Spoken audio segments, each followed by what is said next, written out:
Thinking about this question, the study and discipline of philosophy as I see it right now, 8 years later, is about asking meaningful questions and learning to develop that habit and that practice and pursuing those questions.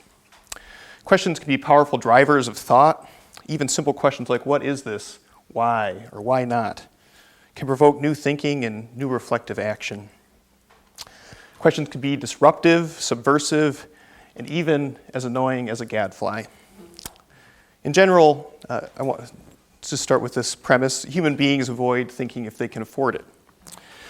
We can think of thinking maybe as an adaptive trait. Thinking enabled our ancestors to adapt to ever-changing environments.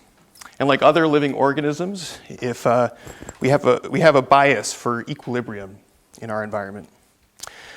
So if we don't sense a need for change, we probably won't. We won't think if we don't have to. I see this in families who fall into familiar patterns. I see this in institutions and communities like congregations, churches. That's one of the things I'm always working on, is trying to get people to move, and there's a real bias to stay as they are. In institutions and systems and societies where change and adaptation is often difficult or slow, I see this bias.